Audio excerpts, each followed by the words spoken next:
Madame, Monsieur, bonjour. Merci de nous rejoindre à la une de l'actualité. Le président de la République a accordé hier un entretien à la chaîne d'information qatari Al Jazeera où il a abordé plusieurs questions internationales et régionales, notamment la position de l'Espagne vis-à-vis du Sahara occidental, les relations algéro-marocaines, les relations stratégiques et historiques entre l'Algérie et l'Italie, la crise en Ukraine, les relations algéro-françaises ainsi que la cause palestinienne.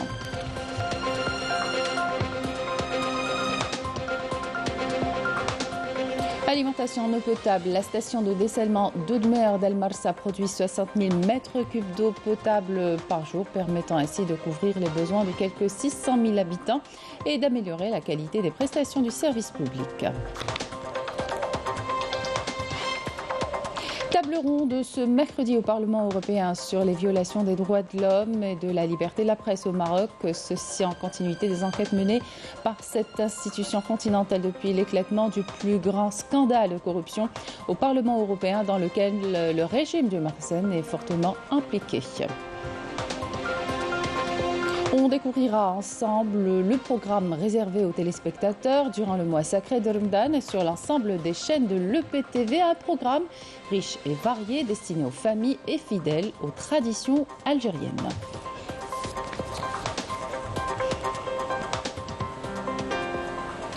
Bienvenue à tous. Le président de la République a accordé un entretien à Al Jazeera dans lequel il a abordé plusieurs questions internationales et régionales. Le président de la République a affirmé que l'Espagne s'est alignée dans le dossier du Sahara occidental avec des attitudes secrètes qui ne la déchargent pas de ses responsabilités, considérant que la position de l'Espagne vis-à-vis du Sahara occidental, une position individuelle du gouvernement Pedro Sánchez, le président de la République, a dit par ailleurs regretter que les relations algéro-marocaines en soient arrivées à ce stade entre deux pays voisins au point de non-retour et que la position algérienne était une réaction. Évoquant les relations avec l'Italie, le président de la République a affirmé qu'elles étaient stratégiques, historiques et très solides, remontant à l'époque de la guerre de libération, relevant que l'accord sur l'énergie avec l'Italie couvre l'électricité, le gaz et l'hydrogène et nous œuvrons à la mettre en œuvre en coopération avec l'Europe. Concernant la crise en Ukraine, le président de la République a indiqué que l'Algérie est habilitée à jouer un rôle de médiation dans la crise ukrainienne, l'Algérie étant parmi les rares pays à jouir de la crédibilité nécessaire pour s'acquitter de cette mission, ajoutant que sa visite en Russie est aujourd'hui d'actualité et toujours d'actualité aura lieu le mois de mai sur invitation du président russe. Le président de la République a évoqué la cause palestinienne qu'il a qualifiée de cause centrale et de question quasi interne en Algérie. Pour ce qui est des relations algéro-françaises, le président de la République a indiqué que notre relation avec la France est fluctuante, soulignant que l'ambassadeur algérien sera bientôt de retour à Paris.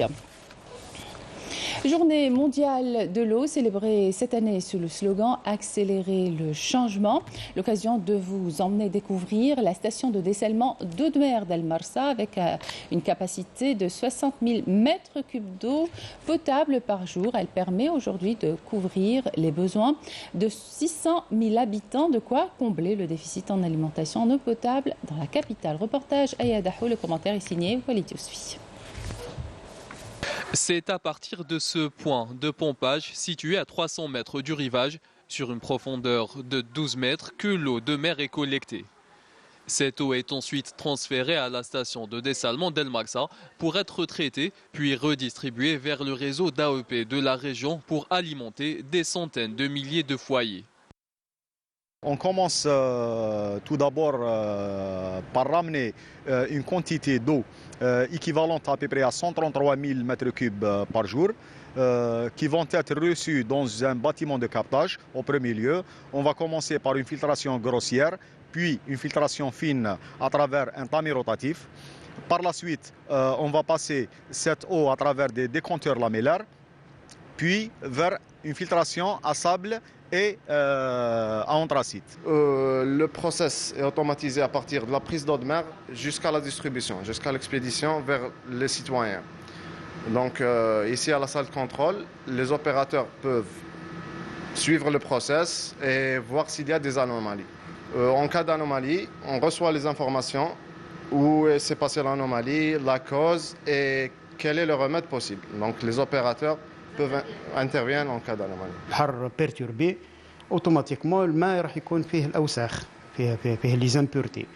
Pour éliminer les impuretés هذوما عندنا l'opération نديروها l'opération تاع le jar test سميتوا لها le jar test. On injecte des coagulants et on injecte des flocculants. Cette station produit 60 000 mètres cubes d'eau potable par jour, permettant ainsi de couvrir les besoins de 600 000 citoyens pour une moyenne de 100 litres par personne. On est arrivé à faire fonctionner la station à sa capacité nominale qui est de 60 000 mètres cubes jour, après avoir passé par des étapes de 12 à 60 000 mètres cubes jour, suivant les besoins de la population. Une station de dessalement d'eau de mer qui tourne aujourd'hui à plein régime, un acquis qui fait partie de la stratégie de la tutelle pour faire face au déficit en eau potable dans la capitale. La journée internationale des forêts, célébrée ce 21 mars, a coïncidé avec la fin de la campagne de boisement et de reboisement lancée il y a 5 mois. Cette richesse végétale est préservée grâce aux instituts techniques de l'arboriculture fruitière et de la vigne à travers le pays. Une banque de gènes pour le développement et la préservation des espèces locales en voie de création au centre de Bnitamou. Voyez ce reportage de Naïm Al-Walish. L'Institut technique de l'arboriculture fruitière et de la vigne de Bnitamou a célébré la journée mondiale de l'arbre en plantant des espèces adaptées au changement climatique et au stress hydrique. C'était l'occasion de planter quelques spécimens d'espèces arboricoles qui s'adaptent à la zone de la Métidja, puisque nous sommes sur la station de Bnitamou, la ferme de démonstration de l'ITAF de Bnitamou. Donc c'est une zone littorale. Donc nous avons fait le choix sur quelques espèces exotiques comme le goyavier et l'avocatier, et nous avons planté donc 2 espèces rustiques, le prunier et le cerisier, plus un arbre d'olivier de la Pyrénées, donc c'est l'olivier de Rogar. C'est une espèce très autochtone et très résistante au changement climatique.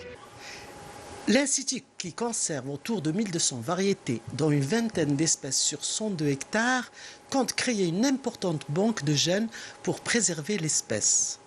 Nous sommes ici au conservatoire de la ferme de démonstration de Bnitamou qui a été créé en 2008. C'est quoi un conservatoire? Un conservatoire national, c'est comme un arboretum. Ici, on conserve toutes les variétés in vivo de l'arboriculture fruitière et de la vigne. L'Institut compte 1119 variétés en 20 espèces. Les agrumes, l'olivier, le figuier, les rosacées à noyaux, à pépins, les nachets, les exotiques. Toutes ces espèces sont conservées ici au niveau de ce conservatoire. Nous sommes aujourd'hui dans une des principales fermes de démonstration qui abrite le conservatoire.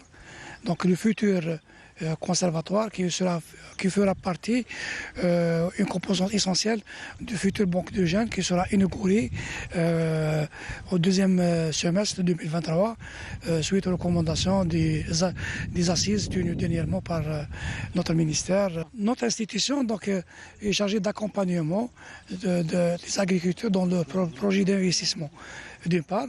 Deuxièmement, nous avons une mission essentielle de la conservation des variétés qui pourront plus tard faire face à ce phénomène de changement climatique.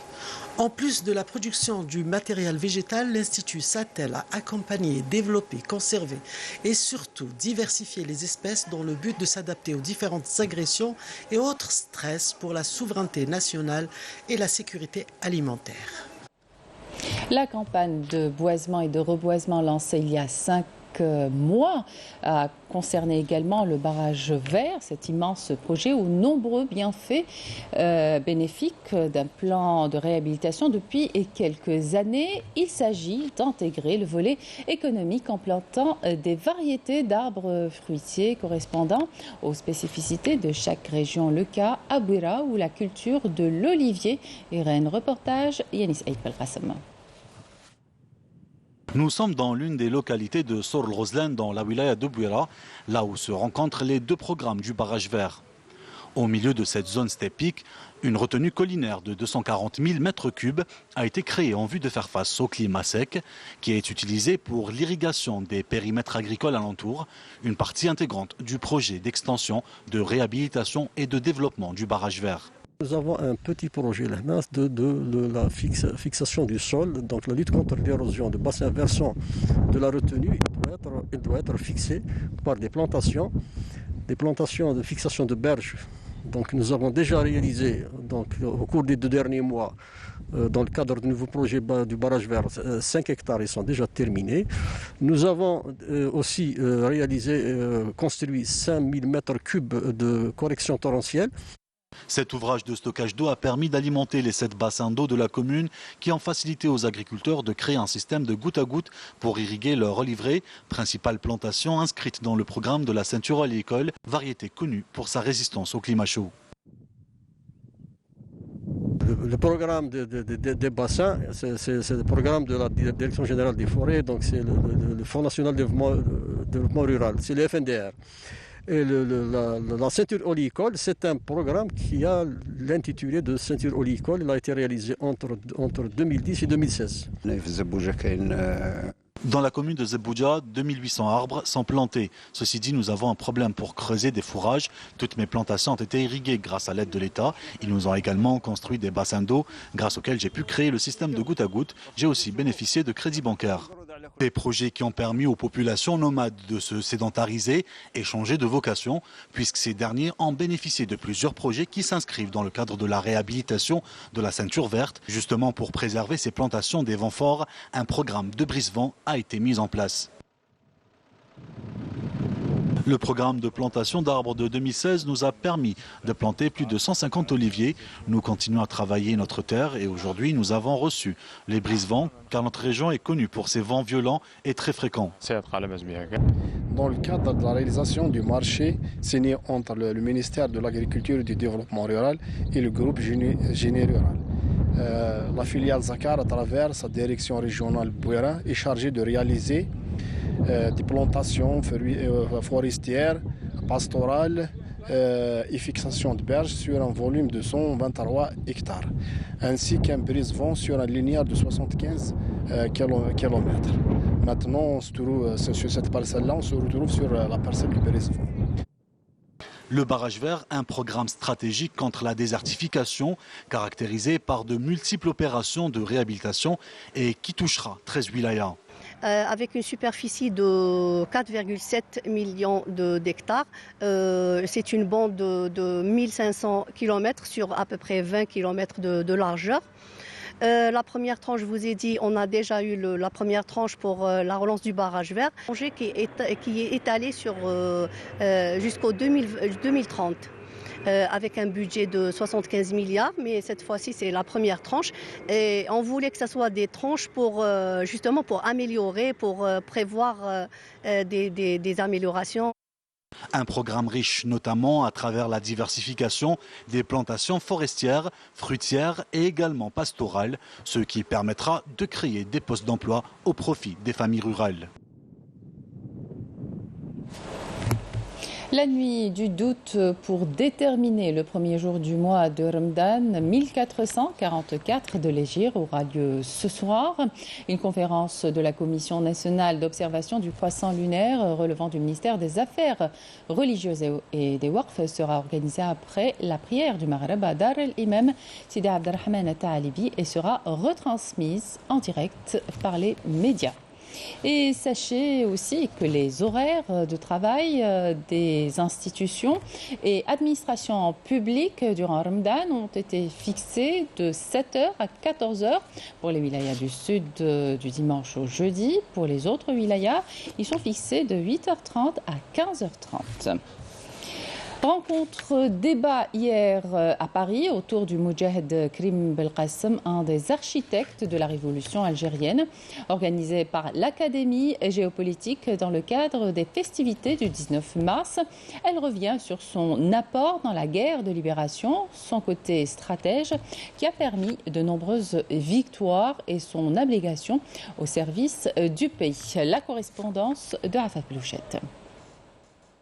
Accéder à la vie internationale sans complexe, avec le désir sincère de coopérer avec tous les peuples et d'apporter sa modeste contribution au progrès humain.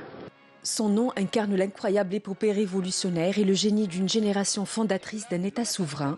Et c'est sa voix qui résonna en premier pour porter celle de l'Algérie devant la presse internationale à la veille des négociations d'Évian. Karim Belkacem, acteur majeur de notre histoire récente, contemporaine, que ce soit avant la guerre de libération nationale, pendant la guerre et après l'indépendance.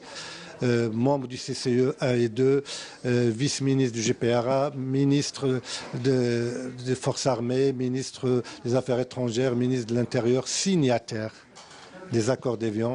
C'est justement le rôle central de Karim Belkacem dans la structuration de la révolution qui était au cœur de la rencontre qui lui a été consacrée par le comité du centenaire Belkacem en partenariat avec l'Académie de géopolitique de Paris.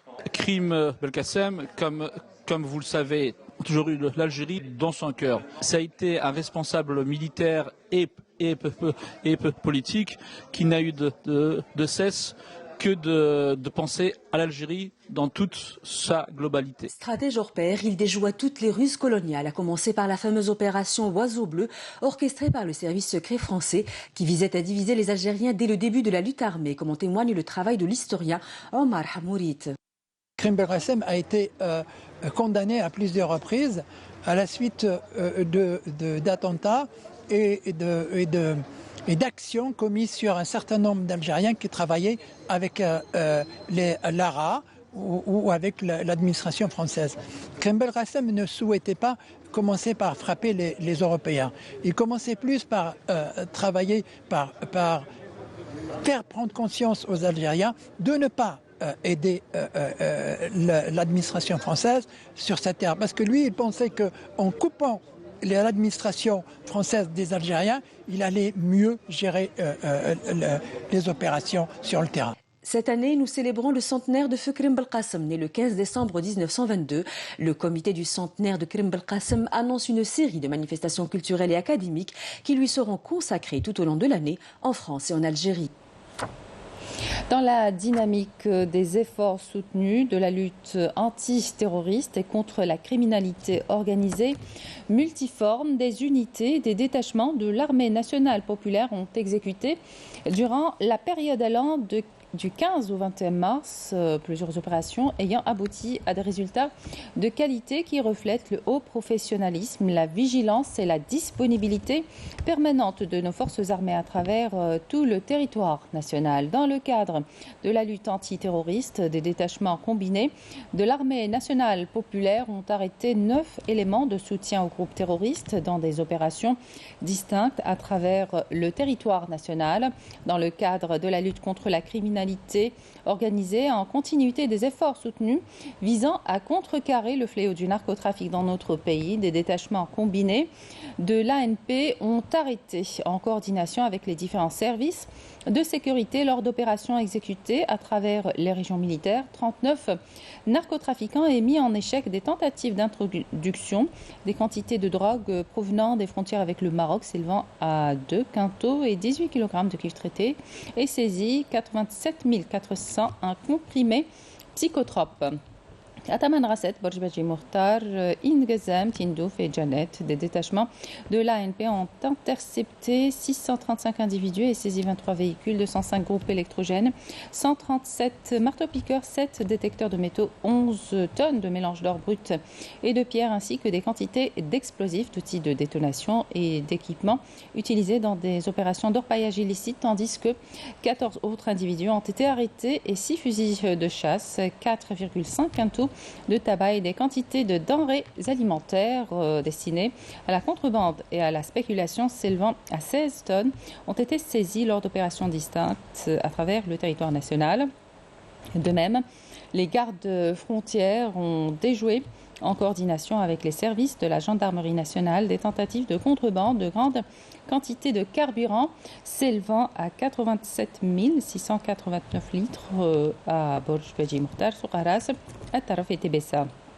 D'autre part, les gardes-côtes ont déjoué au niveau de nos côtes nationales des tentatives d'émigration clandestine et ont procédé au sauvetage de 132 individus à bord d'embarcations de construction artisanale, alors que 220 immigrants clandestins de différentes nationalités ont été arrêtés à travers le territoire national.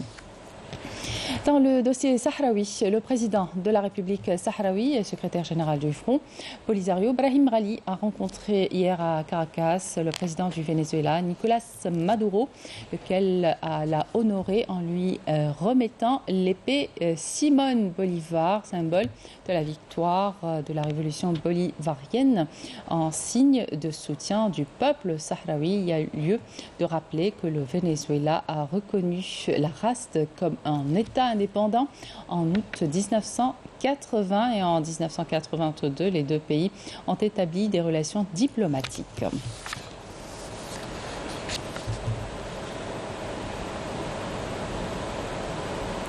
L'Association pour la protection des défenseurs sahraouis des droits humains Soleil de la liberté a souligné que les restrictions imposées par les autorités d'occupation marocaines à la liberté de circulation des civils dans les villes du Sahara occidental occupé constituaient une violation flagrante des règles du droit international humanitaire et du droit international relatif aux droits de l'homme, dénonçant l'interdiction par Rabat à l'activiste sahraoui Yahya Mohamed Hafed de voyager, outre la fermeture de l'accès au territoire sahraoui occupé aux organisations des droits de l'homme et aux observateurs internationaux afin de les empêcher d'examiner la situation des droits de l'homme qui ne cesse de se dégrader au Sahara occidental occupé.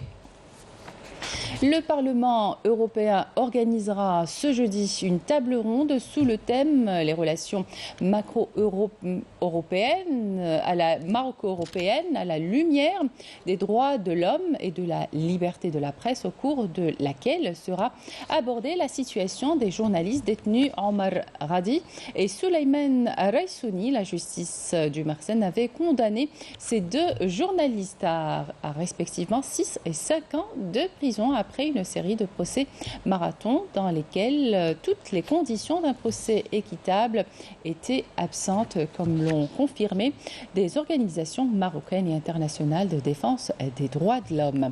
Raouf Hamouch. Énième revers pour le Marsène suite à la décision du Parlement européen d'organiser ce jeudi une table ronde sous le thème « Les relations maroco-européennes à la lumière des droits de l'homme et de la liberté de la presse ». Une table ronde au cours de laquelle sera abordée la situation des journalistes détenus Omar Radi et Souleymane Raissouni. La justice du Marsène avait condamné les journalistes Omar Radi et Souleymane Raissouni à respectivement 6 et 5 ans de prison après une série de procès marathons entachés d'irrégularités à en croire des organisations marocaines et internationales de défense des droits de l'homme. En effet, depuis l'éclatement du plus grand scandale de corruption au Parlement européen, dans lequel le régime du Marsène est fortement impliqué, l'institution continentale a ouvert plusieurs dossiers concernant les atteintes aux droits de l'homme au Maroc. Le 19 janvier dernier, les députés européens ont vivement critiqué la détérioration de la liberté de la presse au Maroc, à qui ils ont demandé des améliorations concrètes de la situation des droits humains dans le pays. Les eurodéputés avaient entre autres exhorté le Maroc à mettre fin à la surveillance numérique des journalistes, notamment via le logiciel espion sioniste Pegasus, et demandé aux États membres de l'Union européenne de cesser d'exporter des technologies de surveillance vers le Maroc, conformément au règlement de l'UE sur les biens à double usage, et à continuer de soulever les cas de journalistes détenus et de prisonniers politiques auprès des autorités marocaines. Pour rappel, le 7 février dernier, le groupe parlementaire européen de solidarité avec le peuple sahraoui a organisé une conférence au Parlement européen, au cours de laquelle la militante sahraoui des droits de l'homme, Sultana Khaya, a mis la lumière sur la situation des droits de l'homme au Sahara occidental occupé et les violations de l'occupant marocain à l'égard des civils sahraouis. Alors que la tension sociale est vive en France, Emmanuel Macron doit enfin sortir de son silence dans quelques instants pour une interview télévisée sur la réforme des retraites adoptée au forceps pour tenter d'expliquer comment il entend surmonter cette crise sans changer son gouvernement ni s'en remettre aux électeurs. Marim Damis. Aux abonnés absents depuis des jours, alors que la tension sociale est vive en France, Emmanuel Macron doit enfin sortir de son silence dans quelques minutes pour une interview télévisée sur la réforme des retraites passée en force la semaine dernière. Pas de dissolution, pas de remaniement, pas de référendum, a résumé l'un des participants à l'issue d'une rencontre réunissant Macron avec les ténors du gouvernement et les chefs de la Macronie. Si l'exécutif a justifié son projet par la nécessité de répondre à la dégradation financière des caisses de retraite et au vieillissement de la population, l'argument n'a pas été entendu par la population. Hier soir, la contestation s'est poursuivie. Une nouvelle nuit de manifestations aux quatre coins de la France, dont Paris, où 3500 personnes, selon la préfecture de police, se sont rassemblées, d'abord dans le calme, avant des affrontements avec les forces de l'ordre sur fond de jets de projectiles et de gaz lacrymogènes. Plusieurs raffineries sont bloquées. Résultat, environ 12% des stations-service sont à court d'essence et de gasoil, alors que des blocages interviennent sur les routes du pays, perturbant le trafic routier. L'intersyndicale a appelé quant à elle à une nouvelle journée de grève et de manifestations interprofessionnelles dans tout le pays ce jeudi 23 mars contre la réforme des retraites. Cette mobilisation doit se tenir au lendemain du discours très attendu du président français Emmanuel Macron. Retour en Algérie pour vous proposer de découvrir la grille et des programmes variés qui vous attendent durant le mois sacré de Ramadan sur les chaînes de l'EPTV, feuilleton, émissions de cuisine dans les 3 langues, soirées ramadanesques et bien plus. Les détails avec Hicham Sadoudi et Mejda Jahmoun. Un programme riche et varié est réservé aux téléspectateurs de l'ensemble des chaînes de l'EPTV durant le mois sacré.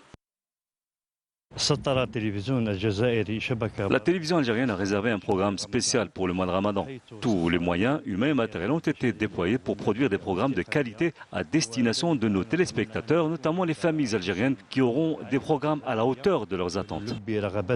Plusieurs séries et feuilletons sont au menu pour ce mois de Ramadan, à commencer par Dama, un feuilleton de 26 épisodes avec à l'affiche de célèbres acteurs algériens. Une autre série très attendue intitulée Harat al-Shuhada, une série qui revient tout au long de ses 30 épisodes sur l'histoire de l'Algérie et sur le legs précieux des Shuhada. Et comme à l'accoutumée, la télévision algérienne n'oublie pas les berbérophones en leur proposant un feuilleton en langue amazigh intitulé Izouran.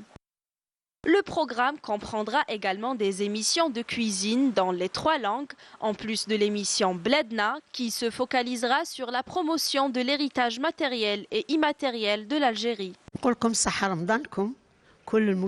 souhaite à toutes les familles algériennes un très bon ramadan, que ce mois sacré vous réunisse avec vos proches. Et faites attention au gaspillage. Par ailleurs, la télévision algérienne diffusera plusieurs talk shows comme Studio FM, Ramadan Show ou encore Sahas Hourkom, animés par des comédiens célèbres et des animateurs de talent. Et c'est la fin de cette édition. Merci de votre attention. Excellente suite de programme sur Canal Algérie.